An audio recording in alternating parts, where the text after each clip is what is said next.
আয়াত ১৬৭ وَإِذْ تَأَذَّنَ رَبُّكَ لَيَبْعَثَنَّ عَلَيْهِمْ إِلَى يَوْمِ الْقِيَامَةِ مَن يَسُومُهُمْ سُوءَ الْعَذَابِ إِنَّ رَبَّكَ لَسَرِيعُ الْعِقَابِ وَإِنَّهُ لَغَفُورٌ رَّحِيمٌ।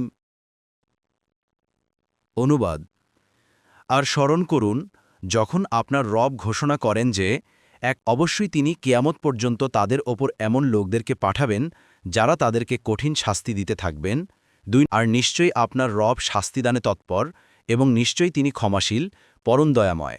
তাফসীর ১ নং ফুটনোটের বিবরণ তাআজ্জানা বাক্যাংশের দুটি অর্থ হতে পারে: ১ ঘোষণা দিয়ে জানিয়ে দেওয়া, ২ সুদৃঢ় ইচ্ছা এবং সে অনুসারে নির্দেশ।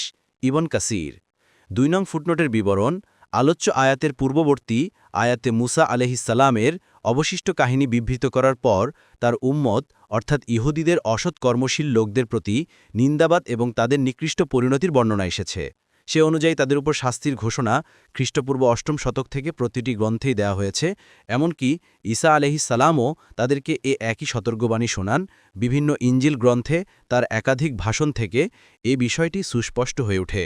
সবশেষে কোরআনুল করিমেও কথাটিকে দৃঢ়ভাবে পুনর্ব্যক্ত করেছে, আর তা হল কিয়ামত পর্যন্ত আল্লাহ তাআলা তাদের ওপর এমন কোনো ব্যক্তিকে অবশ্যই চাপিয়ে রাখতে থাকবেন যে তাদেরকে কঠিন শাস্তি দিতে থাকবে এবং অপমান ও লাঞ্ছনায় জড়িয়ে রাখবে। সুতরাং তখন থেকে নিয়ে অদ্যাবধি ইহুদিরা সবসময়ই সর্বত্র ঘৃণিত, পরাজিত ও পরাধীন অবস্থায় রয়েছে। বলা হয়ে থাকে যে মুসা আলাইহিসসালাম তাদের উপর ৭ বছর বা ১৩ বছর খাজনা আরোপ করেছিলেন।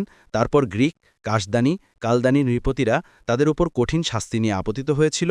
পরে বুখতানাসারের হাতে, তারপর নাসারাদের হাতে, তারপর রাসূলুল্লাহ সাল্লাল্লাহু আলাইহি ওয়াসাল্লামের মাধ্যমে সবশেষে তারা দাজ্জালের সহযোগী রূপে বের হবে। তারপর দাজ্জাল যখন মারা পড়বে তখন মুসলিমরা ঈসা আলাইহিসসালামকে সাথে নিয়ে তাদের হত্যা করবে। দেখুন বুখারী ২৯২৫, বুখারী ২৯২৬, ইবন কাসির।